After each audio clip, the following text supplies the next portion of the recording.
Hello students, good morning to all. Today we are going to see 10th standard social science history first lesson about first world war பார்த்துட்டு இருக்கோம். அந்த first world warல the armistice and treaty of Versailles இப்போ பார்க்க போகிறோம். இந்த armistice அப்படின்னா என்ன அப்படின்னா போர் நிறுத்தம். அதுக்கப்புறம் the treaty of Versailles அப்படின்னா இந்த வெர்சைல்ஸ் உடன்படிக்கை, அதாவது போர் நிறுத்தமும் வெர்சைல்ஸ் உடன்படிக்கை இது தான் பார்க்க போகிறோம். Germany ultimately surrendered in November 1918. அதாவது ஜெர்மனி பார்த்தீங்கன்னா இந்த போரில் தோல்வி அடைஞ்சிருச்சு. யார்கிட்ட? அலைஸ் பவர்கிட்ட தோல்வி அடைஞ்சிருச்சு. ஸோ ஜெர்மனி நவம்பர் 1918 சரண்டர் ஆகிடுச்சு. த ஆர்மிஸ்டைஸ் டுக் எஃபெக்ட் ஃப்ரம் 11th நவம்பர் 1918. இந்த போர் நிறுத்தம் எப்போலேருந்து எஃபெக்ட் ஆச்சு அப்படின்னா 11th நவம்பர் 1918. அப்போ first world war came to an end in அப்படின்னு கேட்டால் 1918. எப்போலேருந்துன்னு கேட்டால் 11th November. Germany was forced to accept harsh terms by the political situation at home with the application of the Kaiser William II. இந்த போர் முடிவில் பார்த்தீங்கன்னா Kaiser William II, அதாவது ஜெர்மனுடைய எம்பரர் வந்து கெய்சர் வில்லியம் II, அவர் என்ன ஆயிடுச்சுன்னா பதவி விலகிட்டார். பதவி விலகின பிறகு இந்த allies power forced Germany to accept harsh terms. Alice வெற்றி பெற்ற நாடுகள்லாம் ஜெர்மனியை ஒரு கட்டாயப்படுத்தி ஒரு ஒப்பந்தத்தில் கையெழுத்திட கட்டாயப்படுத்துகிறாங்க. அப்படி கையெழுத்திட்டது தான் இந்த ட்ரீட்டி ஆஃப் வெர்சைல்ஸ். ஓகேவா? So when did first world war came to an end அப்படின்னு கேட்டால் on 11th November 1918. As per what treaty the first world war came to an end அப்படின்னு கேட்டால் treaty of Versailles with Germany. Next peace conference in Paris. The peace conference opened in Paris in January 1919, 2 months after the signing of the armistice. ஒரு piece conference நடக்குது பாரிஸில், ஒரு அமைதி மாநாடு நடக்குது. ஃப்ரான்ஸுடைய தலைநகரான பாரிஸில் ஒரு அமைதி மாநாடு நடக்குது. எப்போ நடக்குது அப்படின்னா ஜனவரி 1919 நடக்குது. அதாவது இந்த போர் நிறுத்த ஒப்பந்தம், இந்த ஆர்மிஸ்டைஸ் வந்து சைன் ஆனதுக்கு ஒரு 2 month கழிச்சு, after 2 month of signing of the armistice 1919 ஜனவரியில் இந்த பாரிஸ் பீஸ் கான்ஃபரன்ஸ் நடக்குது. அதில் மெயின் பர்சனாலிட்டியை யார் வந்து பார்ட்டிசிபேட் பண்ணுறாங்க அப்படின்னா உட்ரோ வில்சன் ஆஃப் அமெரிக்காவிலேருந்து உட்ரோ வில்சனும், Lloyd George from the minister of prime minister of England அவரும், கிளமென்ஷூ அவர் prime minister of France. They played very important role in the deliberations. அப்போ அந்த பாரிஸ் பீஸ் கான்ஃபரன்ஸில் மிக முக்கியமான ஆட்கள் யார் கலந்துனா உட்ரோ வில்சன் அமெரிக்காவிலிருந்தோம், லாய்ட் ஜார்ஜ் இங்கிலாந்துலேருந்தும், கிளமென்ஷூ ஃப்ரான்ஸ்லேருந்து கலந்துக்கிட்டாங்க. இப்போ இதை கொஸ்டின் கேட்கலாம் எப்படின்னா Paris peace conference opened in dash அப்படின்னு கேட்டால் இன் பாரிஸ் இன் ஜனவரி 1919. ஓகேவா? Who were the main personalities are who were the main deliberatives of Paris peace கான்ஃபரன்ஸ்னு கேட்டால் அமெரிக்காவிலேருந்து உட்ரோ வில்சன், இங்கிலாந்துலேருந்து லாய்ட் ஜார்ஜ், ஃப்ரான்ஸ்லேருந்து கிளமென்ஷூ, இவங்கெல்லாம் முக்கியமான தலைவர்களாக அதில் கலந்துக்கிட்டாங்க. அவங்களுடைய குரூப் ஃபோட்டோ தான் பாருங்கள், இங்கே இருக்கு பாருங்கள், இந்த பாரிஸ் பீஸ் கான்ஃபரன்ஸு. அதுக்கப்புறம் faced with a threat of a renewed war, the German government was forced to agree to the terms. And 28th June 1919 the peace treaty was signed in the hall of mirror at Versailles.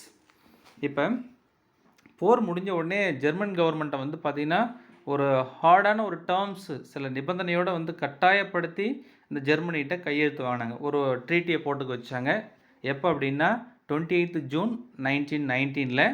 அது எதுக்காக அப்படின்னா அமைதிக்காக அந்த ஒரு ஒப்பந்தம், அமைதி ஒப்பந்தத்தை கையெழுத்து வாங்கினாங்க. அதுதான் பாரிஸ் பீஸ் கான்ஃபரன்ஸில் ஏற்பட்ட ஒரு உடன்படிக்கை, ஒரு சைன். என்ன அப்படின்னா இந்த ஹால் ஆஃப் மிரர், வெர்சைல்ஸ், ஃப்ரான்ஸில் வெர்சைல்ஸ் அப்படிங்கக்கூடிய ஒரு கண்ணாடி மாளிகை இருக்குது, அங்கே வந்து சைன் பண்ணதால் இது ட்ரீட்டி ஆஃப் வெர்சைல்ஸ் அப்படின்னு பேர் வந்துச்சு. அப்போ Versailles treaty was signed on அப்படின்னு கேட்டால் 28th June 1919. ஓகேவா? சரி, அடுத்தது the provision of the treaty of Versailles. இப்போ இந்த ஃபஸ்ட்டு வேர்ல்டு வார் முடிவு கொண்டு வந்த ஒரு ட்ரீட்டி எது அப்படின்னா treaty of Versailles. The allies power signed with Germany. வெற்றி பெற்ற நாடுகள் யாரு கூட இந்த வெர்சைல்ஸ் உடன்படிக்கையை போட்டுக்கிட்டாங்கன்னா ஜெர்மனி கூட போட்டுக்கிட்டாங்க. அந்த ஜெர்மனி வந்து கட்டாயப்படுத்தி இந்த ட்ரீட்டி ஆஃப் வெர்சைலில் சைன் பண்ண வச்சாங்க. அதனுடைய ப்ரொவிஷன்ஸ் அதுதான் நம்ம இப்போ பார்க்க போகிறோம். அந்த உடன்படிக்கையுடைய முக்கிய சாராம்சம் அல்லது ஷரத்துக்களை தான் பார்க்க போகிறோம். German was found guilty of starting the war and therefore was to pay reparations for the losses suffered. All central powers were directed to pay war indemnity. அதாவது இந்த போருக்கான குற்றவாளி யார் முக்கிய குற்றவாளி அப்படின்னா ஜெர்மனியை வந்து சொன்னாங்க. ஜெர்மனி தான் வந்து the main he was found guilty of the war, அதாவது ஸ்டார்டிங் ஆஃப் வார் அப்படின்னு சொன்னாங்க. யாரை? ஜெர்மனியை. அதே போல் இந்த போரில் ஏற்பட்ட மிகப்பெரிய ஒரு இழப்பீடுலாம் ஜெர்மனி கொடுக்கணும்னு சொன்னாங்க. She was asked to pay reparation for the losses of suffered. Not only Germany only asked pay reparation for losses suffered, but also all the central power were directed to pay war indemnity. எல்லா central powers, மைய நாடுகள் இருந்த எல்லா நாடுகளும், அதாவது Germany கூட, Austria, Hungary, Turkey, இந்த இன்னும் சில நாடுகள்லாம் இவங்க கூட சேர்ந்தாலும் எல்லா நாடுகளும் சேர்ந்து என்ன பண்ணோம், இந்த போர் இழப்பீடை கொடுக்கணும் அப்படின்னு சொன்னாங்க. இது ஃபஸ்ட்டு ப்ரொவிஷன்ஸ். செகண்ட் ஒன்று பார்த்தீங்கன்னா, German army was to be limited to 1 lakh men. அதாவது ஜெர்மன் ஆர்மி, இந்த ஆர்மி பலத்தால் தான் வந்து ஜெர்மனி வந்து இந்த போரே தொடங்குச்சு. ஜெர்மனி வந்து அன்றைய காலத்தில் ஒரு மிகப்பெரிய ஒரு வலிமையான ஒரு இராணுவம் இருந்துச்சு. அப்போ இந்த இராணுவ பலத்தை குறைச்சா இந்த ஜெர்மனி வந்து அடுத்த ஒரு போருக்கு தயாராகன்னு சொல்லிட்டு உடைய ஒட்டுமொத்த இராணுவத்தையும் குறைச்சி ஜஸ்ட் 1 lakh பர்சன் மட்டும் இருந்தால் போதும் ஜெர்மனி ஆர்மிக்கு அப்படின்னு சொல்லிட்டு குறைச்சிட்டாங்க. A small navy was allowed, அதாவது அவங்களுடைய நாட்டை பாதுகாக்கிறதுக்கு வந்து ஒரு சின்ன ஒரு கப்பற்படை மட்டும் வச்சுக்கலான்னு சொல்லி அலோவ் பண்ணாங்க. இது செகண்ட் ப்ரொவிஷன்ஸ். தேர்ட் ஒன்று வந்து அப்படின்னு பார்த்தீங்கன்னா, the union of Austria and Germany was forbidden. அதாவது இந்த ஆஸ்ட்ரியாவும் ஜெர்மனியும் ஒருங்கிணைஞ்சிருந்துச்சு, இதை வந்து தடை செஞ்சுட்டாங்க. ஜெர்மனி வந்து ஆஸ்திரியாவை அனெக்ஸ் பண்ணிடுச்சு. அதை வந்து என்ன பண்ணிட்டாங்க, இந்த போருக்கு பிறகு தடை பண்ணிட்டாங்க. Next, the German colonies became mandated territories under the League of Nations. இந்த ஜெர்மனுடைய காலனிஸ் எங்கெங்கெல்லாம் இருக்குது, அதாவது நம்ம ஆஃப்ரிக்கா, ஏஷியா எல்லா நாடுகளும் இருந்த காலனி நாடுகள்லாம் அலைஸ் பவர் பிடிச்சிக்கிச்சு. அதை பிடிச்சிட்டு இட் பிகேம் மேண்டேட்டட் டெரிட்டரிஸ், அதாவது பாதுகாக்கப்பட்ட ஒரு நாடுகளாக யார்கிட்ட விட்டுட்டாங்கன்னா லீக் ஆஃப் நேஷன்ட்டு விட்டாங்க.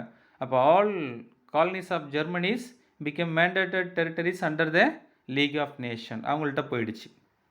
அதுக்கப்புறம் German was forced to revoke the Treaty of Brest-Litovsk with Russia and Bucharest with Bulgaria.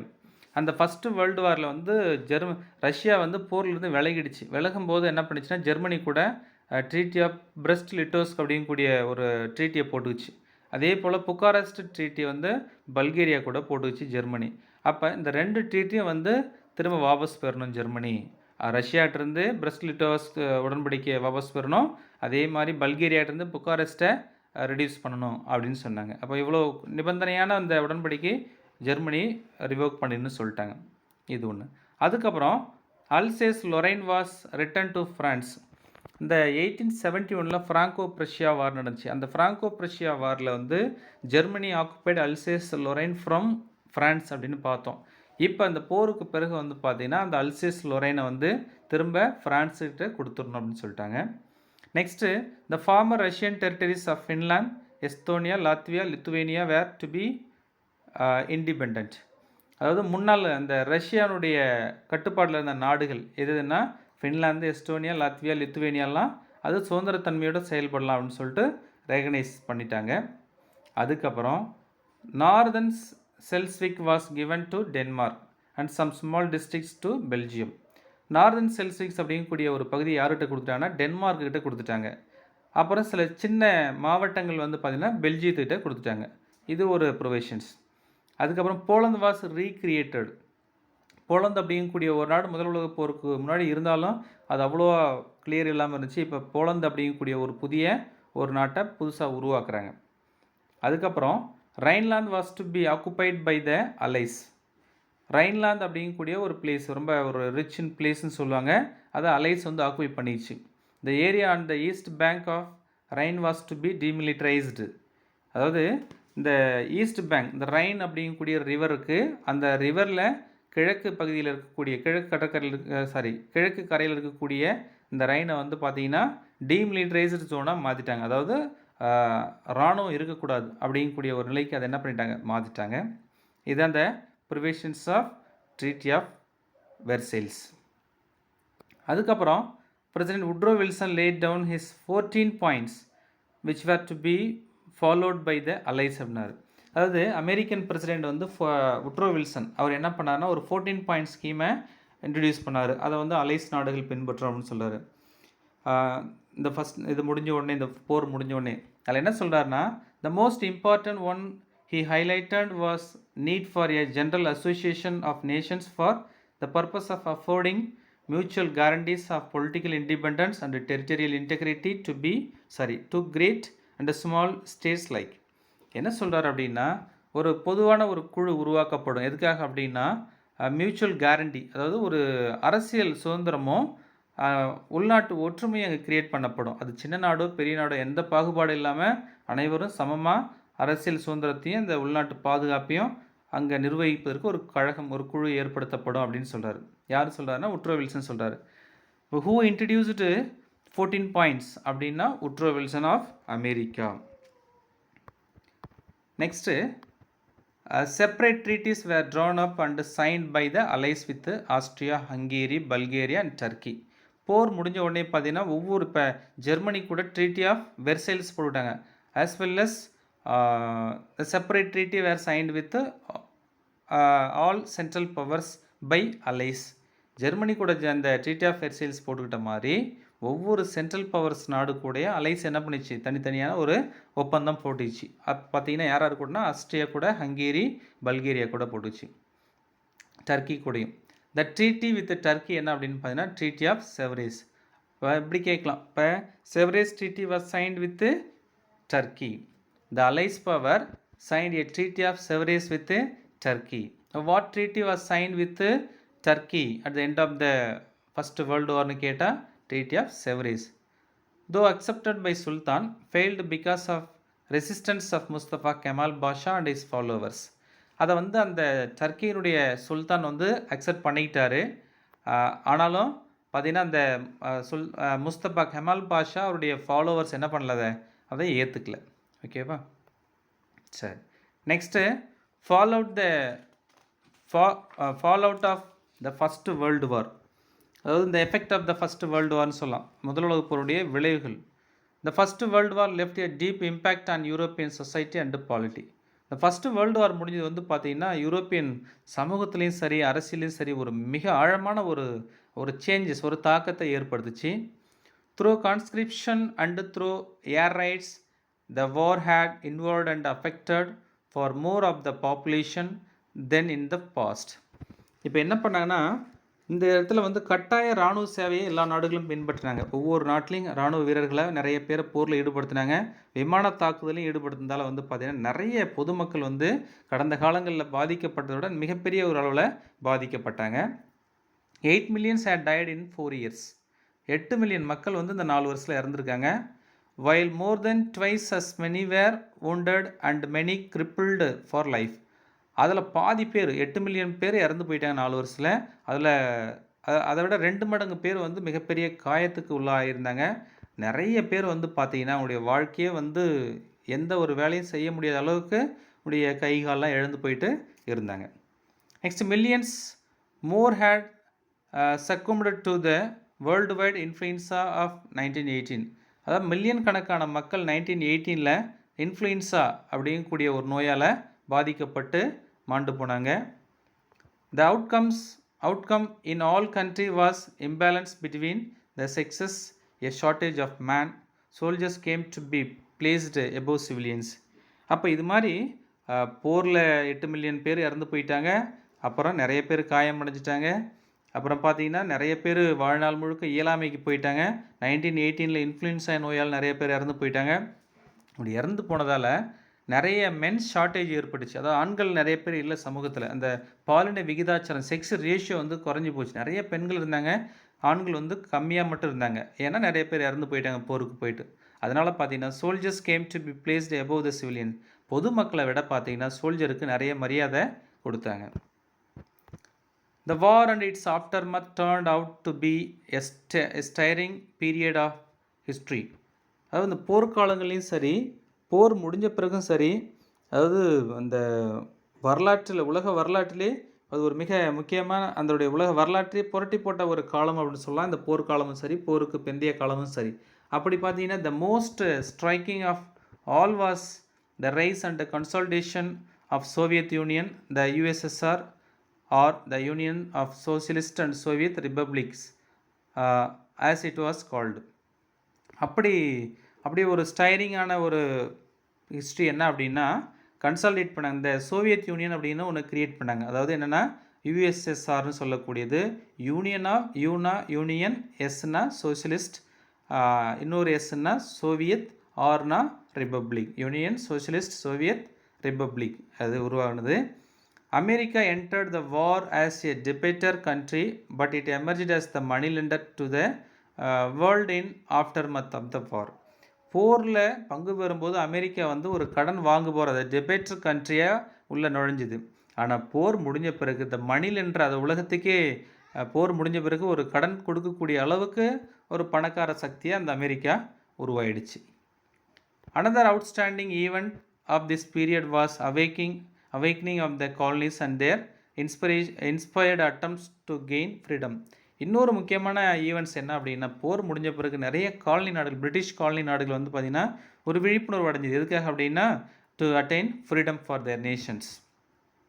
Mustafa Kemal Pasha played a remarkable role for Turkey rebirth as a nation. Kemal Pasha modernized Turkey and changed it out of all recognition. இந்த டர்க்கியில் இருக்கக்கூடிய Mustafa Kemal பாஷா என்ன பண்ணார்னா, அவர் வந்து துருக்கியை வந்து ஒரு மறுவடிவத்துக்கு உண்டாக்குனார், ஒரு Rebirth as a nation, அதாவது டர்க்கியை வந்து ஒரு மறுபிறவைக்கு உருவாக்குனார். எல்லா நிலைகள்லையும் அதை வந்து ஒரு மாடர்னைசேஷனான ஒரு நாடாக மாற்றினார். இப்போ ஹூ கிரியேட்டட் மாடர்னைஸ்டு டர்க்கி அப்படின்னு கேட்டால், ரீபர்த் அண்ட் மாடர்னைஸ்டு டர்க்கின்னு கேட்டால் முஸ்தபா கெமால் பாஷா பீரியடில். சரி, நெக்ஸ்ட்டு இம்பேக்ட் ஆன் இந்தியா. இந்த ஃபஸ்ட்டு வேர்ல்டு வாரில் என்ன இம்பேக்ட் ஆச்சு அப்படின்னா, the first world war had significant impact in India. The British recruit a vast contingents of Indians to serve in Europe, Africa and West Asia. இந்த first world war வந்து பார்த்திங்கன்னா இந்தியாவில் மிகப்பெரிய ஒரு இம்பேக்ட், ஒரு தாக்கத்தை ஏற்படுச்சு. என்ன அப்படின்னா, பிரிட்டிஷ் வந்து பார்த்திங்கன்னா போரில் ஈடுபடுவதற்காக வந்து யூரோப்புக்கு, ஆஃப்ரிக்காவுக்கு, வெஸ்ட் ஏஷியாவுக்கு நிறைய இந்தியன்ஸை வந்து கேதர் பண்ணிட்டு போச்சு. After the war the soldiers came back with a new ideas which had an impact on the Indian society. அப்படி போர் முடிஞ்சு இந்த யூரோப்பு, ஆஃப்ரிக்கா, வெஸ்ட் ஏஷியாவுக்கு போருக்கு போன இந்தியன்ஸ் வந்து போர் முடிஞ்சு திரும்பி வரும்போது ஒரு புதிய ஐடியாவோடு வராங்க. இந்தியா கான்ட்ரிபியூட்டட்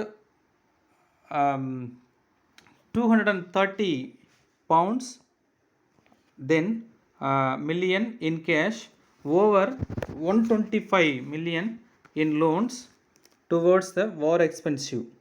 என்ன பண்ணுறாங்க அப்படின்னா, இந்த போருக்கு வந்து 230 மில்லியன் பவுண்டை வந்து பணமாக தராங்க. இந்த போருக்காக யார்? இந்தியா தராங்க.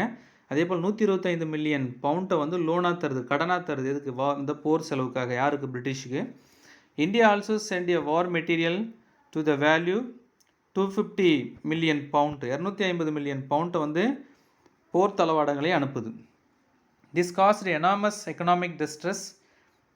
தேர் were grain riots as poor people looted shops. So இப்படி இவ்வளோ பணத்தை வந்து பணமாகவும், அப்புறம் லோனாகவும், அப்புறம் வந்து பார்த்திங்கன்னா போர் தளவாடங்களாகவும் இந்தியா கொடுத்ததால் இந்தியாவில் வந்து ஒரு மிக மோசமான ஒரு பொருளாதார, ஒரு எக்கனாமிக் கண்டிஷன் உருவாயிடுச்சு. அதனால் பார்த்தீங்கன்னா ஏழை மக்கள்லாம் வந்து சாப்பாட்டுக்கு வழி இல்லாமல் இருக்கக்கூடிய கடைகள்லாம் கொள்ளையடிக்க வேண்டிய ஒரு சூழலுக்கு ஆளாயிட்டாங்க. Towards the end of the war India too suffered under a worldwide epidemic of influenza. போர் முடிஞ்ச உடனே பார்த்தீங்கன்னா 1918 ஸ்டார்ட் ஆன அந்த இன்ஃப்ளூயன்ஸாவில் மிகப்பெரிய இந்த தொற்று நோயினால் வந்து பார்த்திங்கன்னா இந்தியா மிகப்பெரிய ஒரு அளவில் மோசமாக பாதிக்கப்பட்டது. இந்த சிம்பிள் கொடுக்குறாங்க பார்த்தீங்கன்னா, இந்த சிம்பிள் என்ன அப்படின்னா இந்த பவுண்ட் ஸ்டெர்லிங்.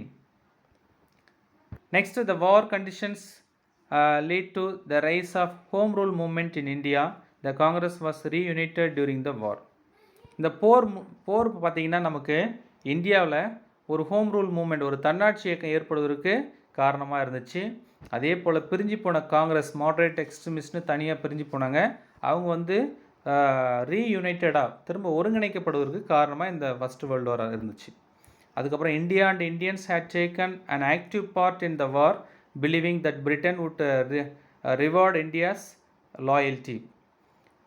போர்க்காலங்களில் இந்தியா பார்த்தீங்கன்னா இந்தியாவும் இந்தியர்களும் வந்து பார்த்திங்கன்னா போரில் ரொம்ப ஆக்டிவாக பார்ட்டிசிபேட் பண்ணாங்க. ஏன் அப்படின்னா போர் முடிஞ்ச பிறகு நம்ம இங்கிலாந்து நமக்கு ரொம்ப அவங்களுக்கு விசுவாசமாக இருந்ததுக்காக நமக்கு மிகப்பெரிய ஒரு அவார்டை தரும் ரிவார்டை தரும் அப்படின்னு சொல்லி நினச்சிருந்தாங்க. But only disappointment was in store. thus the war had multiple effects on Indian society, economic and polity. ஆனால் அவங்க எதிர்பார்த்து போருக்கு போனாங்க. பட் என்ன ஆயிடுச்சு, இந்தியன்ஸுக்கு மிகப்பெரிய ஒரு டிசப்பாயின்மெண்ட், ஏமாற்றம் தான் கிடச்சிது. ஸோ இந்த போர் பார்த்திங்கன்னா இந்திய சமூகத்துலேயும் சரி, எக்கனாமிக்லேயும் சரி, அரசியலையும் சரி மிகப்பெரிய ஒரு தாக்கத்தை ஏற்படுத்துச்சு. ஓகேவா? ஸோ இதுதான் வந்து இந்த இம்பேக்ட் ஆஃப் இந்தியா அப்படின்னு பார்த்தோம். சரி, இன்னைக்கு கிளாஸில் என்னென்ன பார்த்தோம் அப்படின்னா இந்த ஆர்மிஸ்டைஸ் அண்ட் ட்ரீட்டி ஆஃப் வெர்சைல்ஸ் அப்படின்னு பார்த்தோம். இந்த ஆர்மிஸ்டைஸ் போர் எப்போ முடிவுக்கு வந்துச்சு அப்படின்னா 11th November 1918. அதுக்கப்புறம் பார்த்திங்கன்னா பாரிஸ் பீஸ் கான்ஃபரன்ஸ் நடந்துச்சு எப்போ அப்படின்னா January 1919. அதில் யார் பார்ட்டிசிபேட் பண்ணாங்கன்னா Woodrow Wilson of America, Lloyd George of England, Clemenceau of France இவங்க பார்ட்டிசிபேட் பண்ணாங்க. அதுக்கப்புறம் ட்ரீட்டி ஆஃப் வெர்சைல்ஸ் எப்போ சைன் பண்ணாங்கன்னா 28th June 1919 அப்போ சைன் பண்ணாங்க. அவருடைய ப்ரிவேஷன்ஸ் இதெல்லாம் இருக்குது. உட்ரோ வில்சன் பார்த்திங்கன்னா 14 பாயிண்ட்ஸ் அப்படிங்கக்கூடிய ஒரு பாலிசியை ஒரு ஸ்கீமை இன்ட்ரடியூஸ் பண்ணுறாரு, அலைஸ் ஃபாலோ பண்ண சொல்கிறாரு. அதுக்கப்புறம் பார்த்தீங்கன்னா செப்பரேட் ட்ரீட்டி, ஒவ்வொரு நாடு கூட செப்பரேட் ட்ரீட்டி வச்சுப்பாங்கன்னு சொன்னாங்க. ஜெர்மனி கூட எப்படி அலைஸ் வந்து ட்ரீட்டி ஆஃப் வெர்சைல்ஸ் போட்டுச்சோ அது மாதிரி டர்க்கி கூட அலைஸ் வந்து ட்ரீட்டி ஆஃப் செவரேஸ் அப்படிங்கக்கூடிய ஒரு ட்ரீட்டியை போட்டுவிட்டாங்க. ஸோ போருடைய விளைவு வந்து அப்படின்னு பார்த்தீங்கன்னா நிறைய பீப்புள்ஸ் வந்து சஃபர் ஆனாங்க. அதாவது 8 மில்லியன் பேர் இறந்து போயிட்டாங்க. நிறைய பேர் அதை விட 2 மடங்கு பேர் காயம் அடைஞ்சிட்டாங்க. நிறைய பேர் இயலாமைக்கு ஆகிட்டாங்க. இன்ஃப்ளூயன்ஸ் அப்படிங்கக்கூடிய நோயினால் பாதிக்கப்பட்டாங்க. மென் ஷார்ட்டேஜ் வந்துச்சு. அதனுடைய தாக்கம் வந்து பார்த்திங்கன்னா USSR Union of Socialist Soviet Republic வந்து கிரியேட் ஆச்சு. அமெரிக்கா வந்து போருக்கு வரும்போது டெபேட்டர் கண்ட்ரி, அதாவது கடன் வாங்குபவராக வந்த நாடு போர் முடிஞ்ச பிறகு மணி லெண்டராக மாறிடுச்சு. அதுக்கப்புறம் கெமால் பாஷா வந்து டர்க்கியை வந்து ஒரு மாடர்னைசேஷனான ஒரு நாடாக மாற்றினார்.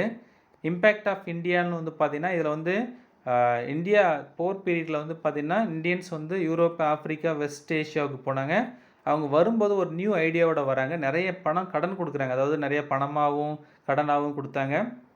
இந்தியாவுடைய எக்கனாமிக் மோசமானதால் இந்தியாவில் இருக்கக்கூடிய போர் பீப்புள் வந்து நிறைய கடைகளில் கொள்ளையடித்தாங்க. அதுக்கப்புறம் அதனுடைய தாக்கம், போருடைய தாக்கம் இந்தியாவில் ஹோம் ரூல் மூவ்மெண்ட் ஸ்டார்ட் ஆச்சு. இப்படி கொஸ்டின் கேட்கலாம். What condition lead to the rise of home rule movement in இந்தியான்னு கேட்டால் ஃபஸ்ட்டு வேர்ல்டு வார். அப்புறம் பிரிஞ்சு போன காங்கிரஸ் ரீயூனியன் ஆச்சு. ஓகேவா? சரி, ஓகே ஸ்டூடெண்ட்ஸ், நெக்ஸ்ட் கிளாஸில் ரஷ்யன் ரெவல்யூஷன் அண்ட் இட்ஸ் இம்பேக்டை பார்க்கலாம். So until that you join with our video classes. Thank you.